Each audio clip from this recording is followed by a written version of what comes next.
भाई, आज बिहार में आतंकवादियों का शरण स्थली बनने का सबसे बड़ा अवसर मिला है और इसका मात्र कारण है राजनीतिक अस्थिरता, तुष्टीकरण की राजनीति। तुष्टीकरण के ये 32 साल 33 साल में बड़े भाई लालू प्रसाद यादव और छोटे भाई नीतीश कुमार जी के कमजोर इच्छा शक्ति के कारण पीएफआई और आतंकवादियों का ये शरणस्थली बिहार बना है। और इनके साथ जो अभी मदरसा का मामला आया है, जिसमें कई हॉर्स मदरसा जो कागज पर चल रहा था, जिसको ये अनुदान दे रहे थे, वो अनुदान मुसलमानों के बच्चों को पढ़ाने के लिए नहीं खर्च हो रहा था। वो अनुदान इस तरह के पीएफआई के लोगों को प्रशिक्षण देने के लिए खर्च होता था। और उस अनुदान के माध्यम से बिहार से आतंकवादी के नए प्रशिक्षु को निकालकर देश के अंदर अस्थिरता पैदा करने का खेल होता था। हमने मांग किया है कि इसका उच्च स्तरीय जांच होनी चाहिए। हम तो धन्यवाद देते हैं उस सीतामढ़ी के व्यक्ति सलाउद्दीन को, जिसने याचिका दाखिल कर करके देश के हित में बिहार को कम से कम बचाने का एक प्रयास किया है। लेकिन सत्ता में बैठे, शिखर पर बैठे शासन प्रशासन के जिम्मेदार लोग तुष्टीकरण की राजनीति से जिस तरह से संरक्षण कर रहे हैं, इसमें तो बड़े पदाधिकारी का भी इन्वॉल्वमेंट है।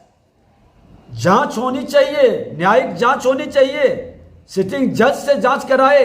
ये सरकार जांच नहीं करेगी, लीपापोती करेगी।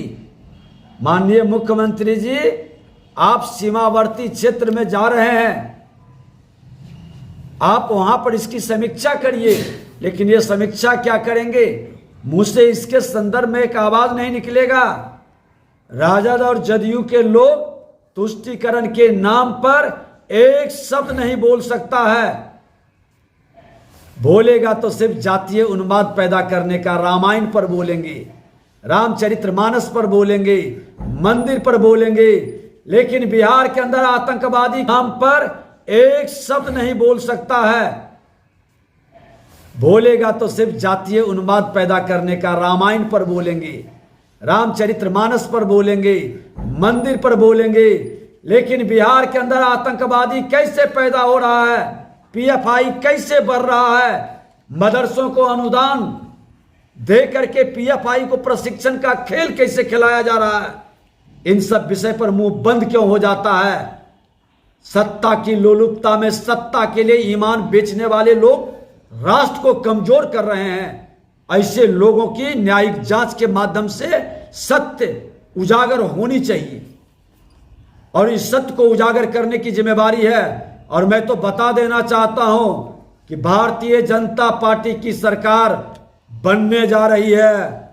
जिस दिन भारतीय जनता पार्टी की सरकार बनेगी, ये तमाम फाइलें खुलेगी जो बिहार को आतंकवाद, उग्रवाद और अपराध के शरण स्थली बनाने वाले लोग को चिन्हित किया जाएगा।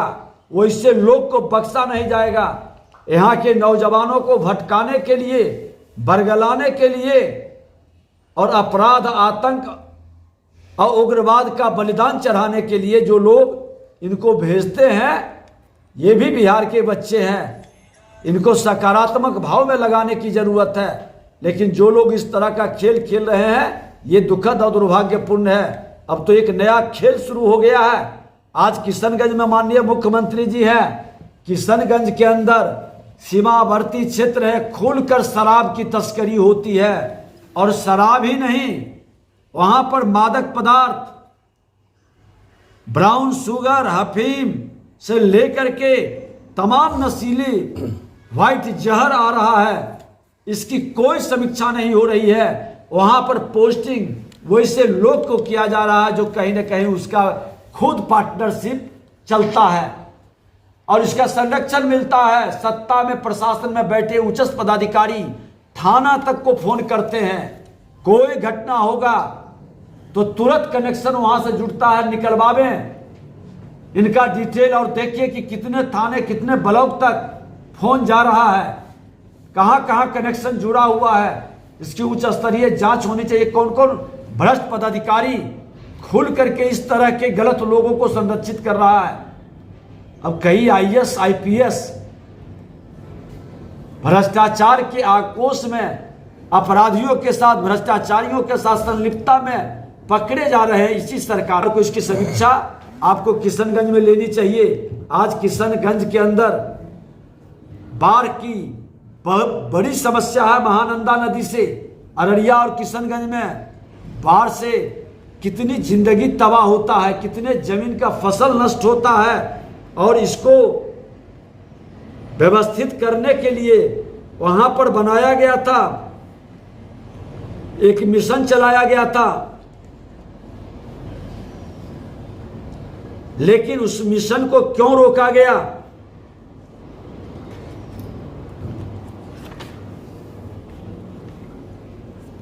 केंद्र सरकार के द्वारा फ्लड से निजात दिलाने के लिए 250 करोड़ रुपया भी भेजा गया, उसका प्रमाण पत्र भी नहीं भेजा गया है अभी तक। उस प्रोजेक्ट के, उस मिशन को भी रोक दिया गया। इसकी भी समीक्षा कर लें। और वहां पर पीएफआई सबसे ज्यादा, एनआईए का जो एक्शन होता है वो सीमावर्ती क्षेत्रों में, तो सरकार इसकी क्यों समीक्षा नहीं कर रही है? इस पर क्यों मौन है? छोटे छोटे विषय पर लोग बड़े बड़े अपने ज्ञान का बखान करने आते हैं, सत्ता में बैठे हुए मंत्री क्यों मौन है? आज कहां भूमि सुधार राजस्व मंत्री जी का बयान, शिक्षा मंत्री जी का ज्ञान कहां पर है? क्यों नहीं पीएफआई पर बोलते हैं? क्योंकि अब पीएफआई के माध्यम से देश के अंदर इनको संरक्षित करने वाले लोगों की सरकार की विदाई होने वाली है।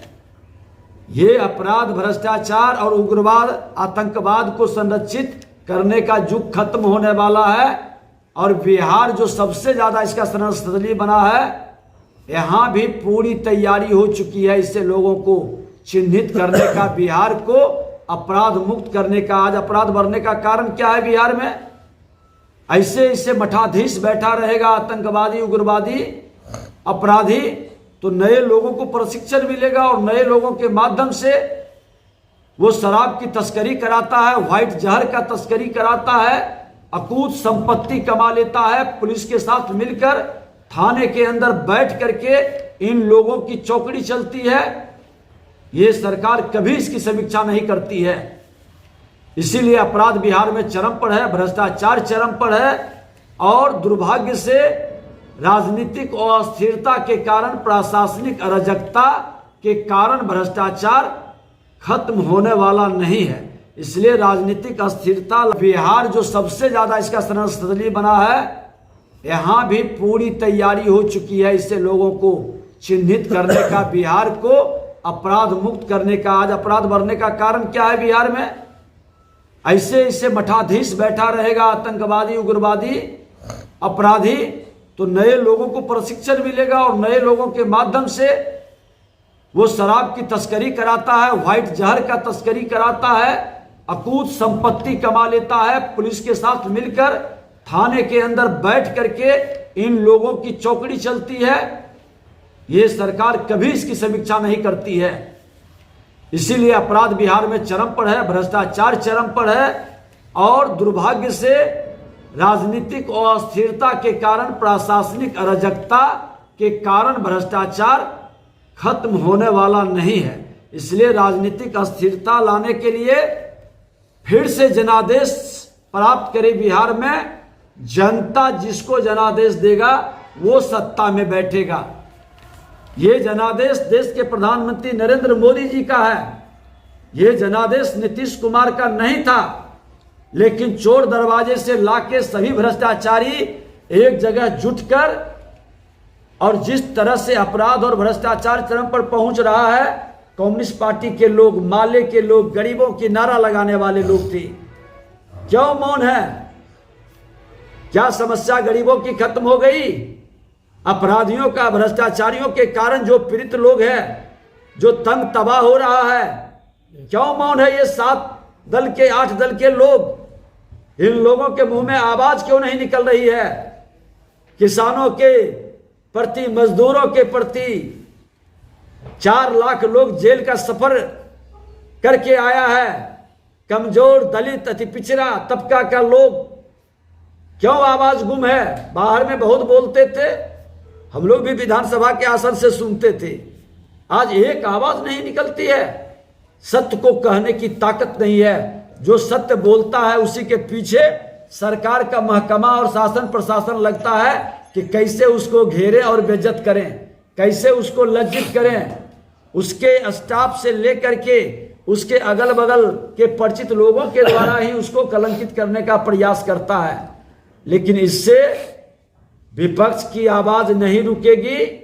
सरकार समाधान करे, नाटक बंद करे और इस तरह के व्यवधान उत्पन्न करने का, सामाजिक सद्भाव बिगाड़ने का खेल बंद करे।